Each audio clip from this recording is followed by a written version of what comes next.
Hello students, welcome to the STS Senior Secondary School online classes. बच्चों, class 10th के chemistry का जो first chapter है वो ये है केमिकल रिएक्शंस एंड इक्वेशंस, जिसे हिंदी में हम लोग रासायनिक अभिक्रिया एवं समीकरण कहते हैं। केमिकल रिएक्शन मतलब रासायनिक अभिक्रिया और इक्वेशन मतलब समीकरण। ये केमिकल रिएक्शन क्या होता है, ये केमिकल इक्वेशंस क्या होते हैं, इन सब चीजों को समझने से पहले कुछ ऐसे प्रोसेसेस के बारे में सोचते हैं जो हमारे डेली लाइफ में होते हैं, और हम लोग उन चेंजेस को, उन प्रोसेस को उतना ध्यान से नहीं देखते हैं, नहीं समझने की कोशिश करते हैं कि आखिर वो किस तरह का वो चेंजेस है, फिजिकल चेंजेस है या फिर केमिकल चेंजेस है। तो चलिए कुछ चेंजेस हम लोग देखते हैं that are occurring in our daily life. Melting of ice, ice का पिघलना। मेल्टिंग ऑफ आइस में क्या होगा, आइस अपने सॉलिड फॉर्म से लिक्विड फॉर्म में कन्वर्ट हो जाता है। That is ice changes from solid state to its liquid state.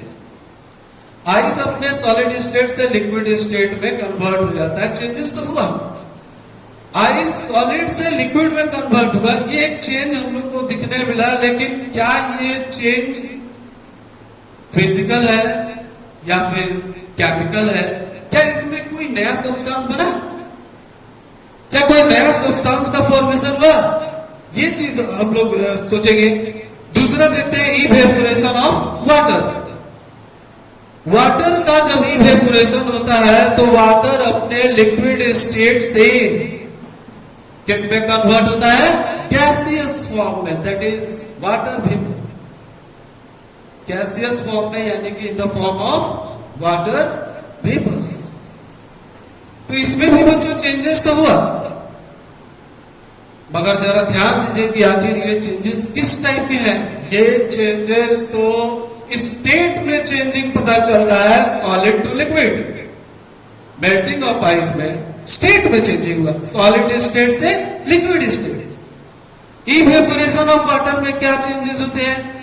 Liquid state से गैसियस स्टेट। वाटर जनरली अपने लिक्विड स्टेट में होता है, तो जब वाटर का इवेपोरेशन होता है तो वो लिक्विड स्टेट से गैसियस स्टेट में, यानी कि वाटर वेपर्स के फॉर्म में चेंज करता है, यानी वो स्टेट बदल रहा है।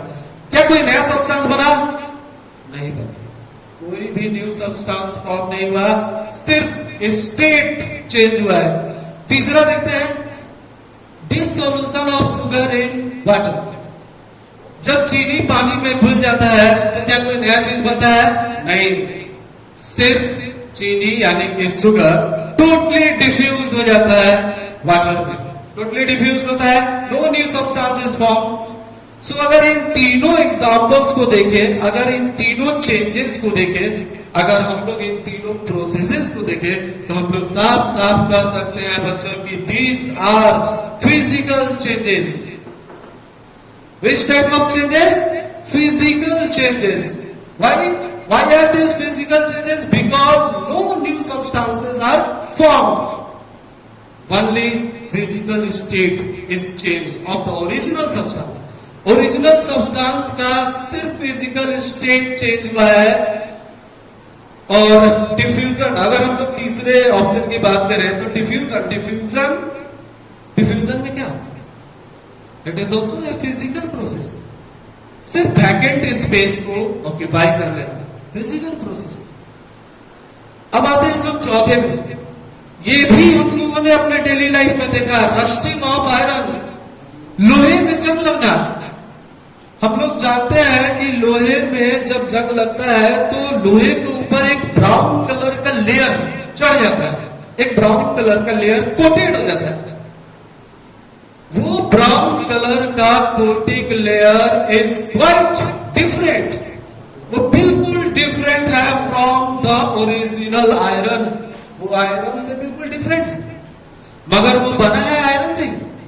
आयरन जब ऑक्सीजन से कंबाइन करता है, आयरन जब एयर में मौजूद ऑक्सीजन से कंबाइन करता है, रिएक्ट करता है, तो एक न्यू सब्सटेंस का फॉर्मेशन करता है जिसका प्रॉपर्टी बिल्कुल भी डिफरेंट होता है ओरिजिनल आयरन से, and that is known as rust. उसे हम लोग रस्ट कहते हैं, जो कि ब्राउन कलर का एक केमिकल कंपाउंड होता है जिसे हम लोग आयरन ऑक्साइड कहते हैं। तो यहां पर देखा जाए बच्चों, तो यहां पर क्या रस्टिंग ऑफ आयरन में अगर हम लोग देखें तो न्यू सब्सटेंस का फॉर्मेशन होता है, न्यू सब्सटेंस। और वो न्यू सब्सटेंस क्या है?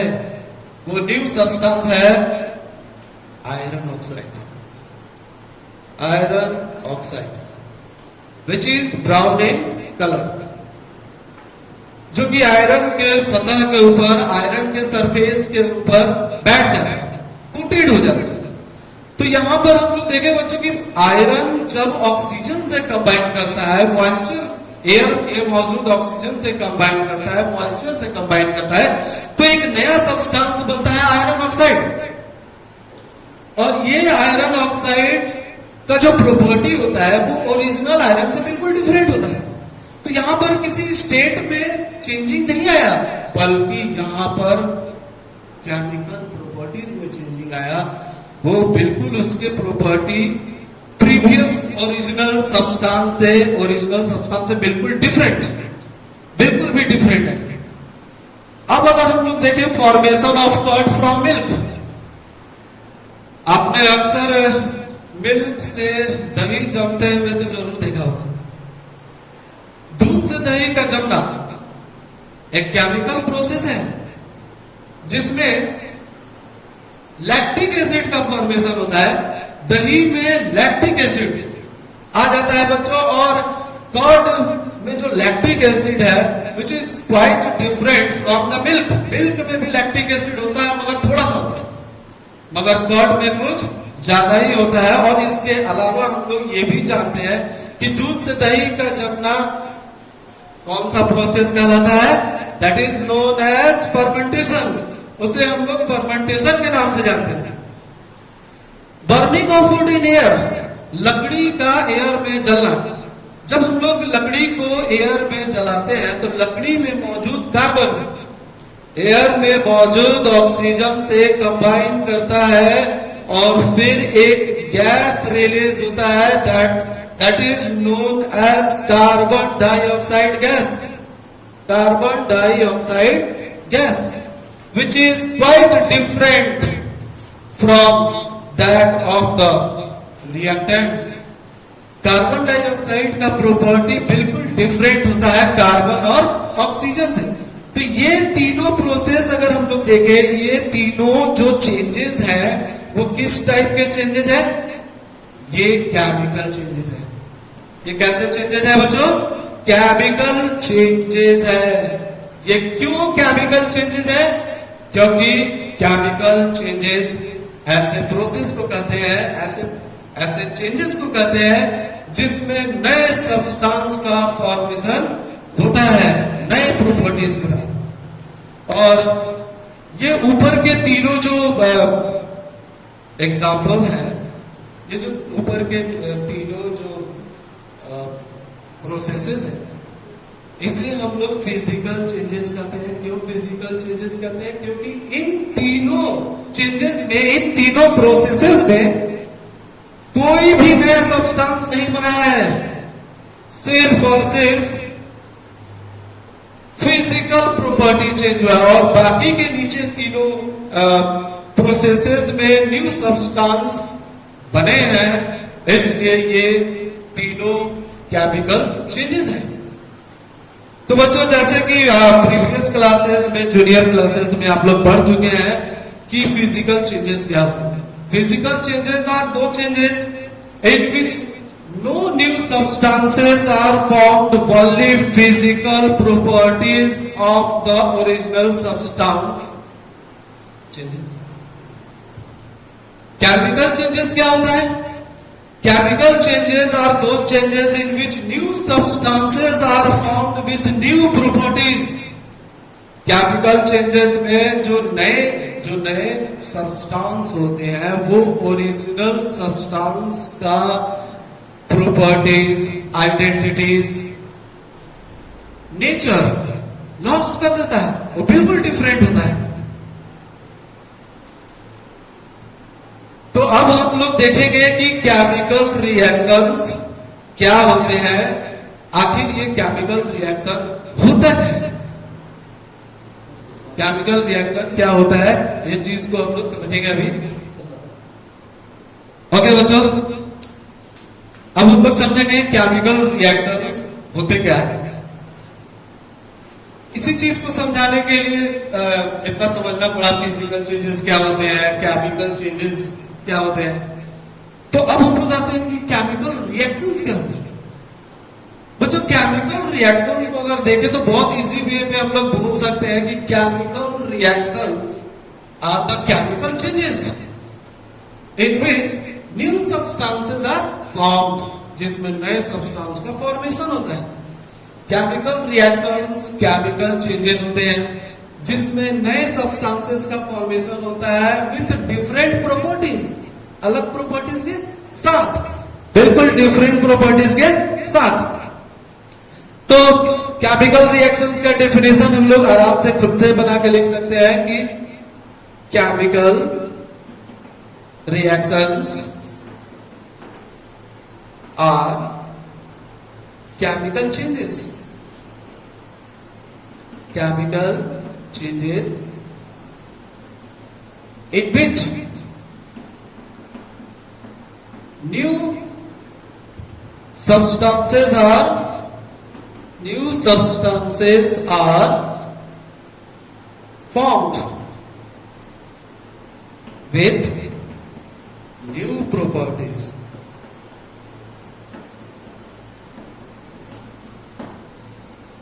तो केमिकल रिएक्शंस क्या है बच्चों? केमिकल रिएक्शंस केमिकल चेंजेस होते हैं जिसमें नए सब्सटेंस का फॉर्मेशन होता है नए प्रॉपर्टीज के साथ। जो नए सब्सटेंस के जो गुण होते हैं, जो प्रॉपर्टी होते हैं, वो बिल्कुल भी डिफरेंट होते हैं ओरिजिनल वाले से। अब सवाल ये उठता है बच्चों की केमिकल रिएक्शन में ऐसा क्या होता है कि नए सब्सटेंस बनते हैं? आखिर ऐसा क्या हो जाता है कि केमिकल रिएक्शन में नया सब्सटेंस बनता है? What happens in a chemical reaction? तो बच्चों आपको बता दें कि केमिकल रिएक्शंस में और कुछ नहीं, सिर्फ एटम्स का रीअरेंजमेंट होता है, एटम्स का रीअरेंजमेंट होता है। Chemical reactions occur due to the rearrangement of atoms, और इसी रीअरेंजमेंट ऑफ एटम्स के वजह से जो नए सब्सटेंस बनते हैं उनके भी प्रॉपर्टी बिल्कुल डिफरेंट होता है। अब आपको हम लोग जानते हैं बच्चों की केमिकल रिएक्शन जब होता है तो उसमें एटम्स भाग लेते हैं, मॉलिक्यूल नहीं। फॉर एग्जाम्पल अगर हम आपको समझाएं कि मेरे पास एक सैंपल है हाइड्रोजन गैस का, तो हम लोग जानते हैं कि हाइड्रोजन गैस के अंदर बहुत सारे हाइड्रोजन के एटम्स होंगे, बहुत सारे हाइड्रोजन के एटम्स होंगे। ये रहा आपका हाइड्रोजन गैस, तो इसमें बहुत सारे हाइड्रोजन के एटम्स होंगे। और फिर ऑक्सीजन का अगर सैंपल देखें हम लोग, तो ऑक्सीजन गैस में भी थोड़ा सा या बहुत ज्यादा हो बच्चों एटम्स, तो उसके अंदर बहुत सारे होंगे। तो ऑक्सीजन के अंदर बहुत सारे ऑक्सीजन के एटम्स होंगे।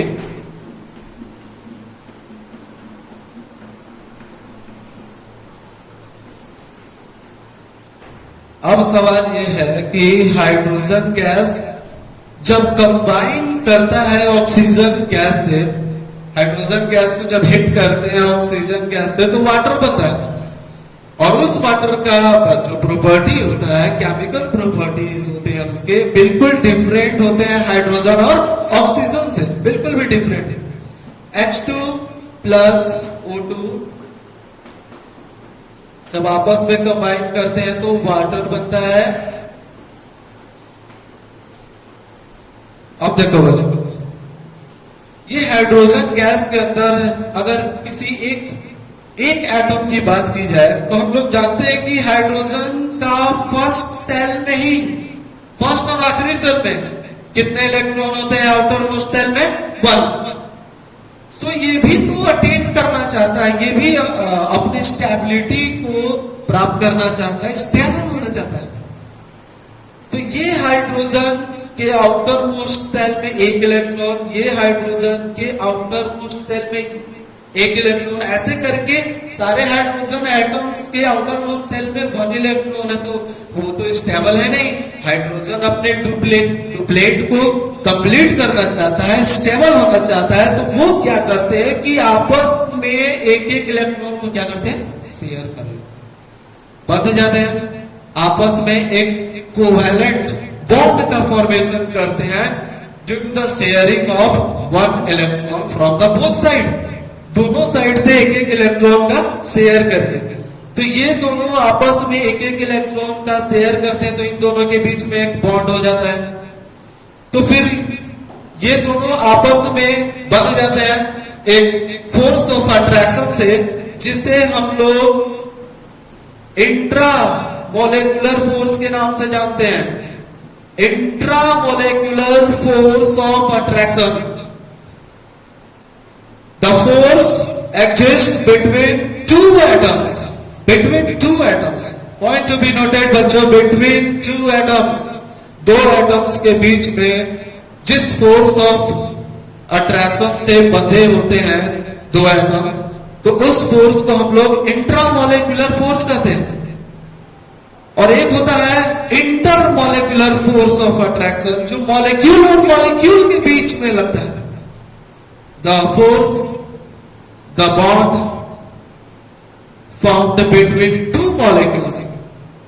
दो मॉलिक्यूल के बीच में जो बॉन्ड बनता है उसे हम लोग इंटरमोलेकुलर फोर्स ऑफ अट्रैक्शन के नाम से जानते हैं। और जब एटम एटम के बीच में बॉन्ड का फॉर्मेशन होता है अपने स्टेबिलिटी प्राप्त करने के लिए, तो हम लोग उसे इंट्रामोलेकुलर फोर्स ऑफ अट्रैक्शन कहते हैं।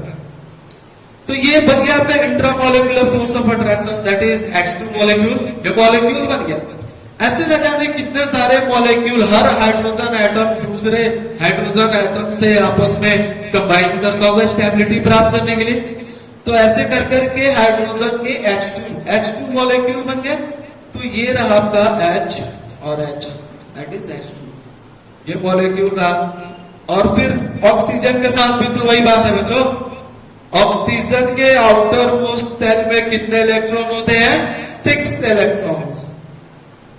तो हर एक ऑक्सीजन एटम को अपने स्टेबिलिटी प्राप्त करने के लिए कितने इलेक्ट्रॉन की जरूरत है? 2। अपने ऑब्जेक्ट को पूरा करने के लिए 2 इलेक्ट्रॉन की जरूरत होती है। ये ऑक्सीजन और ये ऑक्सीजन दोनों स्टेबल होना चाहते हैं, क्या कर सकते हैं? दोनों आपस में शेयर करते हैं। दोनों अपने दो इलेक्ट्रॉन्स को आपस में शेयर करके कोवैलेंट बॉन्ड बनाते हैं। तो फिर क्या बन जाता है? O2 molecule. क्या बन जाता है बच्चों? O2 molecule. दोनों आपस में शेयर करते हैं। ये दो ये शेयर करता है और 2 ये शेयर करता है। वैसे ही सारे ऑक्सीजन के एटम्स भी दो आपस में शेयर करते हैं ताकि वे स्टेबल हो सके। तो वे O2 मॉलिक्यूल बनाते हैं। तो ऐसे बहुत सारे ऑक्सीजन मॉलिक्यूल्स हैं, ऐसे बहुत सारे हाइड्रोजन के मॉलिक्यूल्स होते हैं। अब हम लोग देखेंगे कि जब हाइड्रोजन कंबाइन करता है ऑक्सीजन के साथ, तो that is the H2 molecule and that is the O2 molecule. अब अगर हम लोग सोचेंगे बच्चों कि ये हाइड्रोजन और ये ऑक्सीजन कंबाइन करेगा तो वाटर बनेगा, तो ये रिएक्शन नहीं होगा, नो रिएक्शन। अब आप बोलेंगे क्यों नहीं रिएक्शन हुआ? यहाँ H2 है, यहाँ O2 है, ये रिएक्शन क्यों नहीं हुआ? रिएक्शन इसलिए नहीं हुआ बच्चों क्योंकि हाइड्रोजन मॉलिक्यूल के अंदर 2 हाइड्रोजन का जो एटम है वे आपस में एक फोर्स ऑफ अट्रैक्शन से बंधे हुए हैं। इसलिए जब तक वो ब्रेकअप ना हो जाए है, जब तक वो टूट ना जाए, जब तक वो आजाद ना हो जाए, तब तक कोई भी रिएक्शन नहीं हो सकता है, कोई भी नया सब्सटेंस नहीं बनेगा। तो भाई रिएक्शन आखिर होगा कैसे? रिएक्शन तब होगा जब कुछ स्पेशल कंडीशन लागू किए जाएंगे, यानी कि हम लोग हाइड्रोजन को और ऑक्सीजन को कंबाइन करके अगर हिट करें, तो हम लोग सबको जानते हैं कि hit is the form of the energy. तो जब हम लोग इसे हिट करेंगे बच्चों, तो वो हिट इस बंधन को तोड़ देगा जो इन दोनों के बीच में है। जो इन दोनों के बीच में बॉन्ड है, वो बॉन्ड टूट जाएगा। क्या करने से? हिट करने से वो दोनों बॉन्ड टूट जाएगा। और जब वो बॉन्ड टूट जाएगा तो हाइड्रोजन एटम्स फिर से रिलीज हो गया, आजाद हो गया, फ्री एटम्स फ्री हो गए, यहां पर ऑक्सीजन फ्री हो गया। तब जाकर क्या होता है? Rearrangement of atoms. अब होगा एटम्स का रीअरेंजमेंट, जिसमें दो हाइड्रोजन एटम्स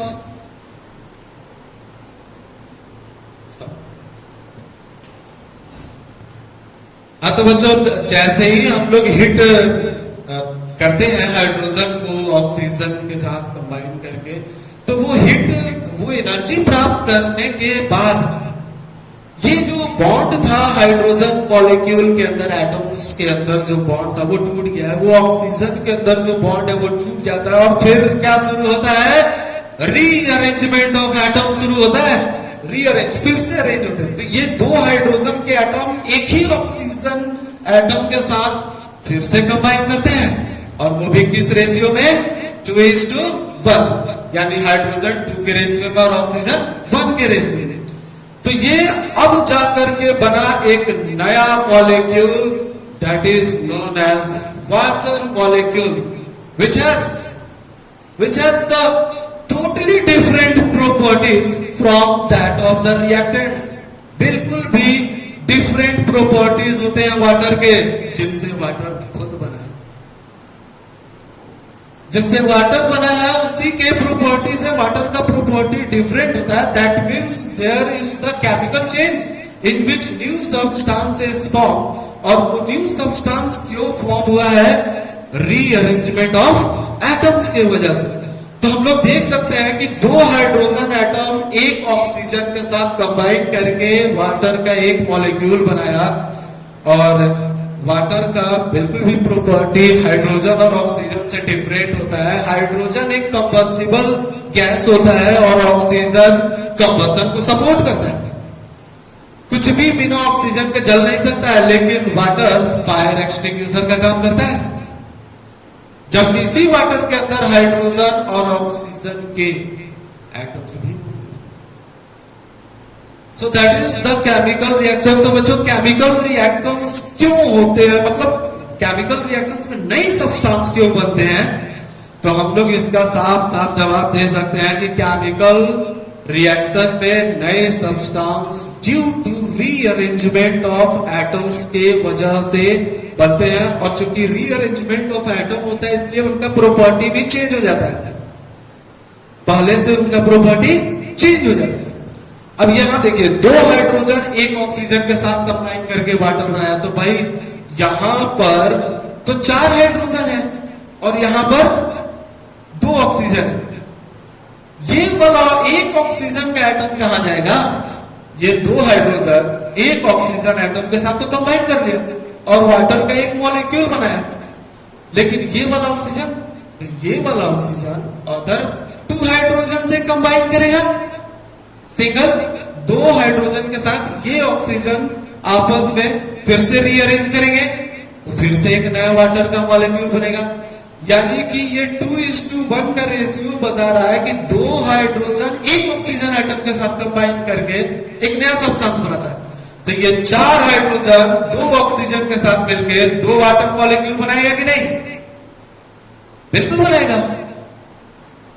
तो इस तरीके से बच्चों हम लोग समझ सकते हैं कि केमिकल रिएक्शंस जो होते हैं, केमिकल रिएक्शंस में नए सब्सटेंस कैसे बनते हैं? कैसे बनते हैं? Due to rearrangement of atoms.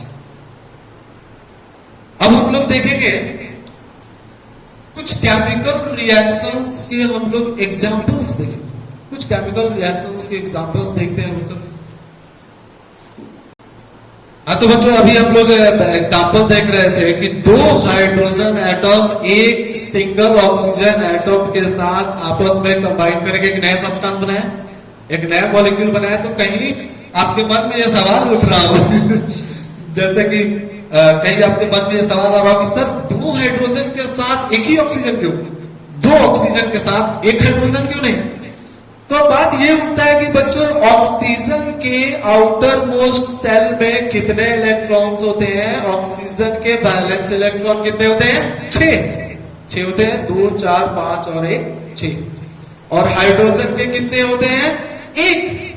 Hydrogen के आउटर मोस्ट सेल में 1 इलेक्ट्रॉन होते हैं, इस हाइड्रोजन के आउटर मोस्ट सेल में 1 इलेक्ट्रॉन होते हैं। तो भाई मॉलिक्यूल भी जब आपस में कोई कंबाइन करता है एटम, क्यों करता है? अपने आप को क्या करने के लिए? स्टेबल करने के लिए।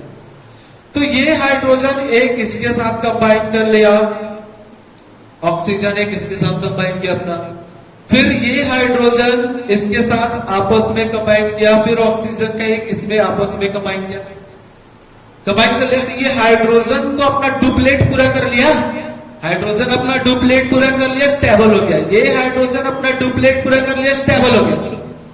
अब बचा ऑक्सीजन के पास 4, क्योंकि 2 तो इसने एक शेयर में लगा दिया हाइड्रोजन के साथ, 6 थे पहले, एक इसके साथ शेयर किया, एक इसके साथ शेयर किया, तो कितना बचा? 4। तो अब ये 4 की बचा इसके साथ। अब सारे शेयरिंग को लीजिए और देखिए ऑक्सीजन का भी कंप्लीट हुआ ऑक्टेट, ऑक्सीजन का 8 हो गया। तो ऑक्सीजन का अपना ऑक्टेट पूरा हो गया, हाइड्रोजन का अपना डुप्लेट पूरा हो गया स्टेबल। दैट्स व्हाई 2 हाइड्रोजन एक ऑक्सीजन एटम के साथ कंबाइन करते हैं ताकि वो स्टेबल हो जाए। देखिए केमिकल रिएक्शन होने का मीनिंग सिर्फ यही नहीं है कि rearrangement of atoms, atoms rearrange अगर होते हैं तो वो स्टेबल होने के लिए होते हैं, अपने स्टेबिलिटी को प्राप्त करने के लिए होते हैं, और इसीलिए केमिकल रिएक्शंस भी होते हैं। तो अब आएंगे कुछ एग्जांपल्स में बच्चों, examples of some chemical reactions. कुछ एग्जांपल्स देखते हैं केमिकल रिएक्शंस के, जैसे कि burning of magnesium.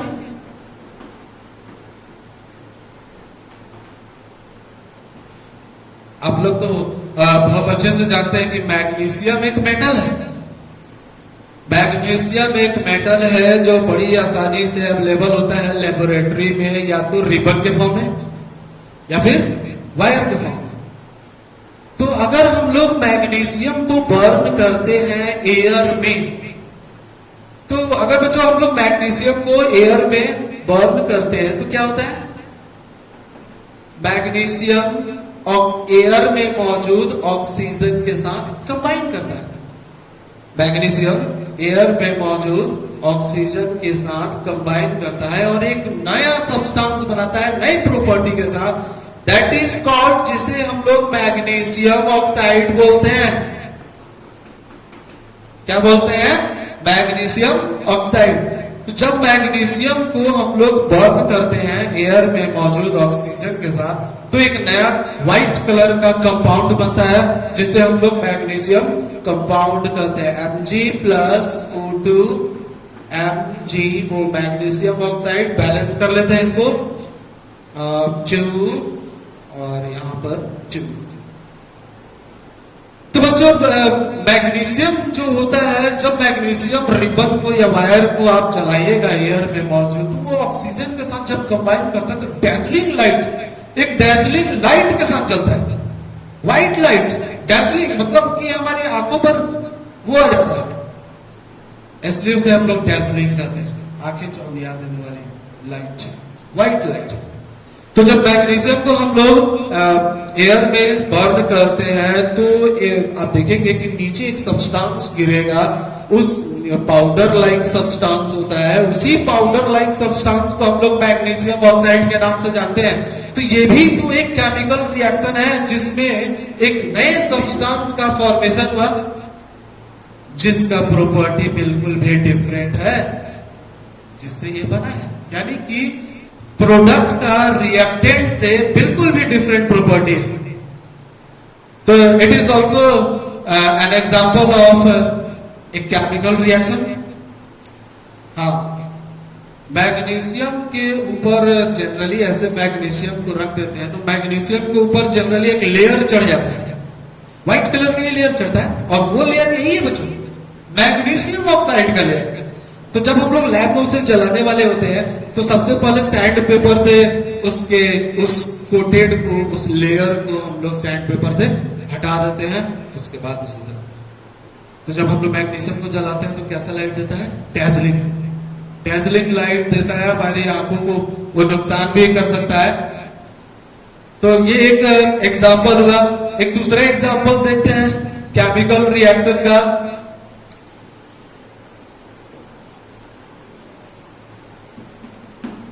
Second, reaction of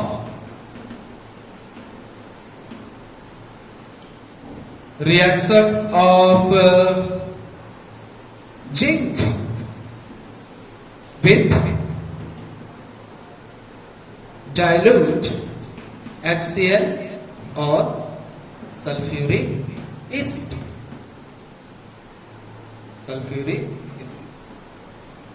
एक दूसरा हम लोग एग्जांपल देख रहे हैं बच्चों की जिंक का डाइल्यूट HCl के साथ या फिर डाइल्यूट सल्फ्यूरिक एसिड के साथ रिएक्शन करते हैं तो क्या होता है, ये भी एक एग्जांपल हम लोग देख सकते हैं। मान लीजिए कि एक कॉनिकल फ्लास्क लेते हैं,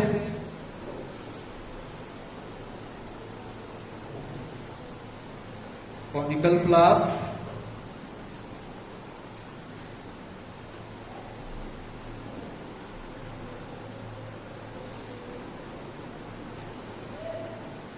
और इस कॉनिकल फ्लास्क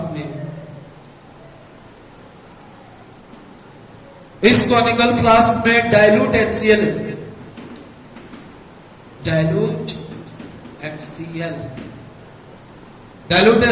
हैं बच्चों और इसमें एक ट्यूब लगा देते हैं बाहर।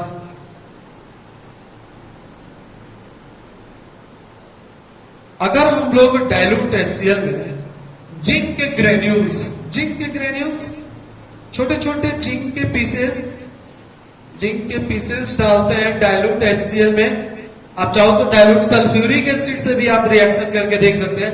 तो ये ना आपका जिंक ग्रेन्यूल्स के साथ अगर हम लोग रिएक्शन करवाते हैं, जिंक ग्रेन्यूल्स को जब डालते हैं हम लोग ऐड करते हैं डाइल्यूट HCl से, तो हम लोग क्या देखते हैं? कुछ केमिकल चेंजेस देखते हैं। वो ये होता है कि ये जो जिंक ग्रेन्यूल्स है इसके जो सतह है, इसका जो सरफेस है, इसके सरफेस से एक गैस इवॉल्व होता है, गैस निकलता है, एक गैस इवॉल्व होता है बच्चों, और वो गैस है आपका हाइड्रोजन गैस। यानी कि जिंक जब रिएक्ट करता है, जिंक कंबाइन करता है डाइल्यूट HCl से, तो क्या बनता है? जिंक क्लोराइड और हाइड्रोजन गैस इवॉल्व होता है। ये एरो जो आप देख रहे हैं ये इवोल्यूशन ऑफ गैस का सिंबल है। हाइड्रोजन गैस बनता है, जिंक क्लोराइड बनता है और हाइड्रोजन गैस इवॉल्व होता है, ZnCl2 प्लस H2। तो हम लोग ये देखें बच्चों कि ये जो हाइड्रोजन गैस इवॉल्व हो रहा है, क्या ये वाकई में हाइड्रोजन गैस है या नहीं, आप चेक कर सकते हैं। आप कोई भी मैच बॉक्स या जलता हुआ कैंडल आप यहाँ पर लाकर देखोगे तो यहाँ पर जो है पॉपअप साउंड के साथ वो जलने लगेगा हाइड्रोजन गैस। जैसा कि हम लोग जानते हैं कि हाइड्रोजन गैस ही है जो पॉपअप साउंड के साथ बर्न करता है। तो it is clear from the example that when zinc combines with dilute hydrochloric acid, then a salt of zinc chloride is formed with hydrogen gas निकलता है। अगर आप चाहें तो dilute HCl की जगह आप dilute sulfuric acid भी ले सकते हैं। अगर जिंक को हम लोग डाइल्यूट सल्फ्यूरिक एसिड के साथ कंबाइन करें तो क्या बनेगा? ZnSO4 बनेगा, जिंक सल्फेट, और हाइड्रोजन गैस तो रिलीज होगा ही। ZnSO4 zinc sulphate plus hydrogen gas evolve होगा। दोनों केस में सेम होगा बच्चों, दोनों डाइल्यूट एसिड है।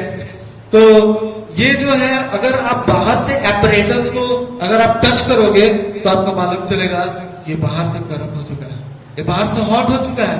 इसका मतलब कि इस रिएक्शन में हीट भी इवॉल्व हुआ है, इस रिएक्शन में हीट भी निकला है, यानी कि ये एक तरह से एक्सोथर्मिक रिएक्शन है जिसमें हीट इवॉल्व हुआ। और भी बहुत सारे रिएक्शंस है, वो भी देखते हैं। एक और एग्जांपल देते हैं आपको रिएक्शन का, केमिकल रिएक्शंस के कुछ एग्जांपल में से एक और एग्जांपल देख लिया जाए। वैसे तो रिएक्शंस बहुत सारे हैं, इसकी कोई काउंटिंग नहीं है, बस हम लोग समझ रहे हैं।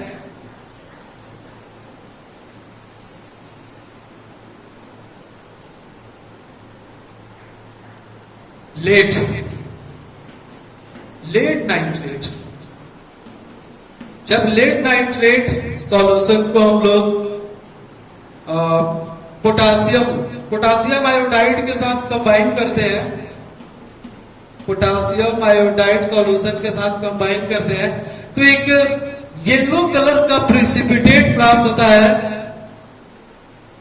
जो कि लेड आयोडाइड का होगा। ठीक है, lead nitrate potassium iodide PbNO3 whole 2 plus potassium iodide Ki, then the new substance is lead iodide BbI2, a yellow precipitate of lead iodide plus potassium nitrate KNO3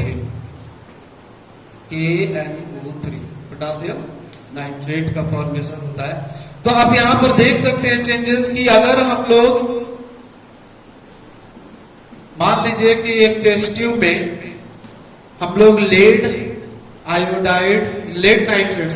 nitrate का solution लिया और उसमें हम लोग ऐड कर रहे हैं, उसमें क्या ऐड कर रहे हैं? पोटासियम आयोडाइड सॉल्यूशन है। तो हम लोग क्या देखते हैं बच्चों कि जब आपस में रिएक्शन होता है तो कुछ चेंजेस देखने मिलेगा आपको। केमिकल चेंज, कैसा केमिकल चेंज कि लेड नाइट्रेट कलरलेस होता है और पोटासियम आयोडाइड भी कलरलेस होता है। लेकिन जब रिएक्शन हुआ तो रिएक्शन के दौरान एक येलो कलर का प्रिसिपिटेट आपको दिखाई देगा सॉल्यूशन के साथ। येलो कलर का जो प्रिसिपिटेट होता है, वो येलो कलर का प्रिसिपिटेट कौन सा है? वो है आपका लेड आयोडाइड, और ये बाकी जो है वो पोटासियम आयोडाइड। हाँ, तो बच्चों आप देख सकते हैं कि इसमें कुछ चेंजेस देखने को मिला। क्या मिला? लेड नाइट्रेट सॉल्यूशन जो कि कलरलेस होता है, पोटासियम आयोडाइड सॉल्यूशन जो कि कलरलेस होता है।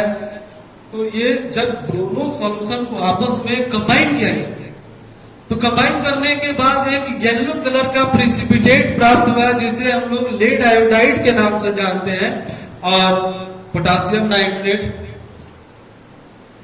तो आप देख सकते हैं कलरलेस से कुछ कलर, यानी कि केमिकल रिएक्शन में कलर भी चेंज कर सकता है, कलर भी चेंज कर सकता है। अभी इसके पहले हम लोगों ने जिंक ग्रेन्यूल्स को डाइल्यूट हाइड्रोक्लोरिक एसिड या डाइल्यूट सल्फ्यूरिक एसिड के साथ अगर हम लोग रिएक्ट कराते हैं तो वहां पर हम लोगों ने क्या देखा? हाइड्रोजन गैस इवॉल्व हुआ। अगर हम लोग क्विक लाइम को वाटर से ऐड कर दे, यानी कि क्विक लाइम में अगर वाटर डाल दे तो अगर हम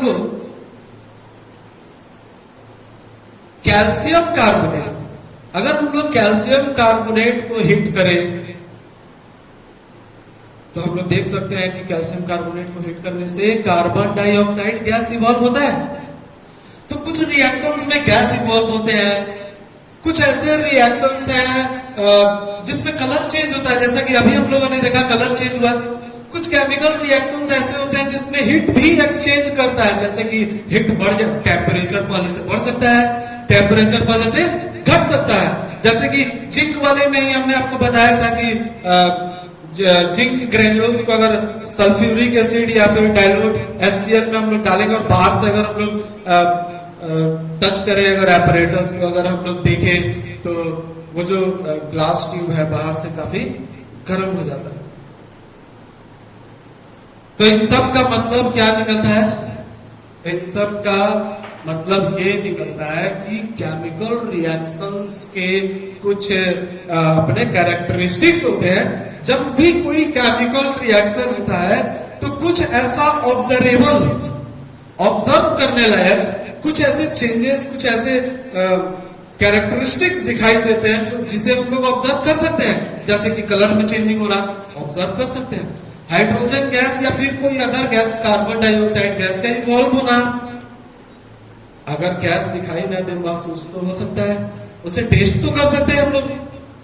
तो कुछ रिमार्केबल ऐसे चेंजेस होते हैं जब भी कोई केमिकल रिएक्शन होता है।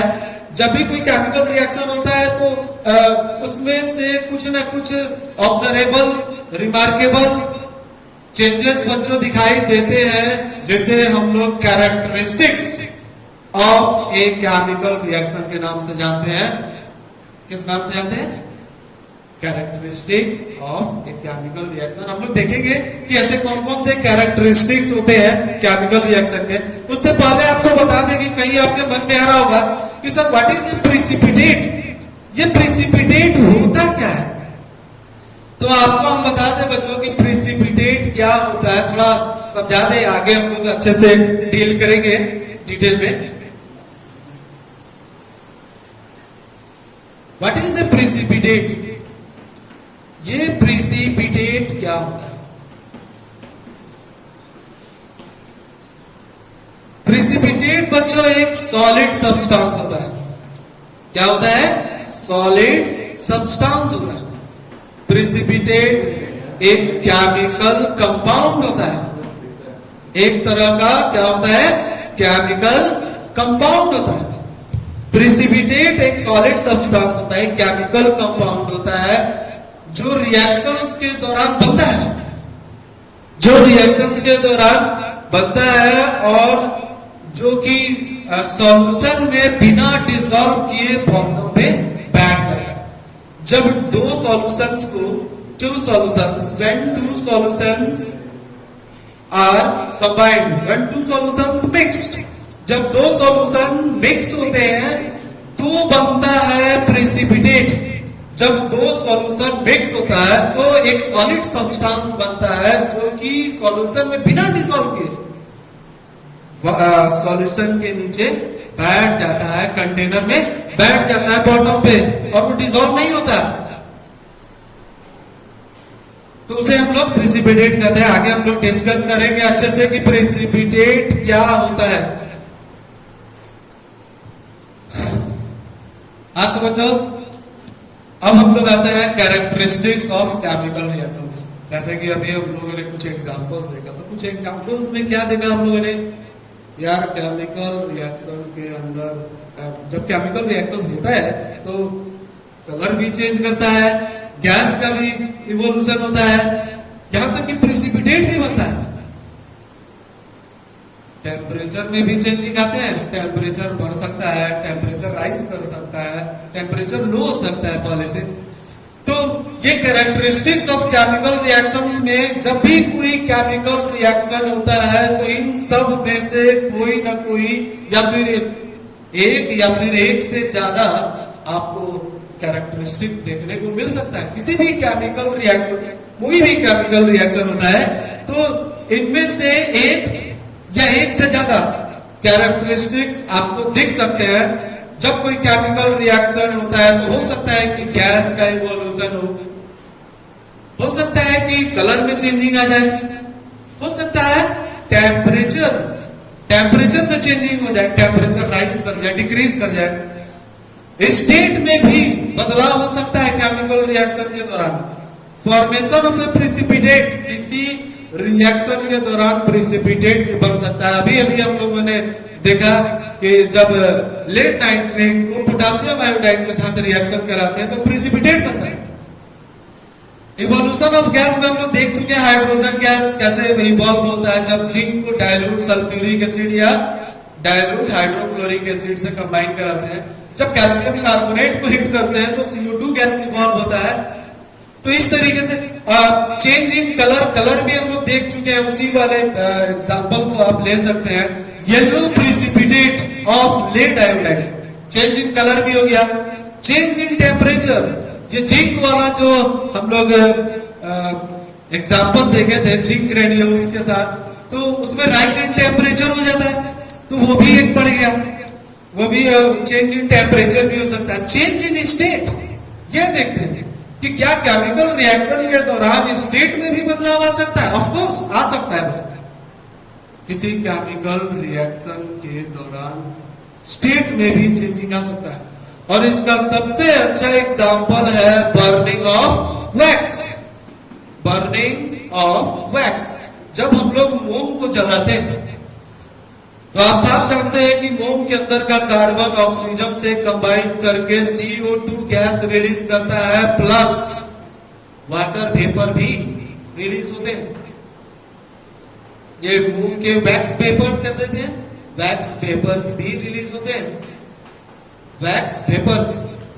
तो आप शुरू में देखो, वैक्स शुरू में क्या था, सॉलिड था, लेकिन जब वैक्स को बर्न किया गया, जब वैक्स को जलाया गया, तो वैक्स किस चीज में कन्वर्ट होने लगा, गैसियस स्टेट में और लिक्विड स्टेट में, दोनों में चेंज होने लगा। गैसियस स्टेट में लिक्विड स्टेट में देखा जाए तो वैक्स वेपर्स, और गैसियस फॉर्म में देखा जाए तो CO2 के। तो ये है कि केमिकल रिएक्शंस में स्टेट भी बदल सकता है, सॉलिड से लिक्विड या गैसेस में चेंज हो सकता है।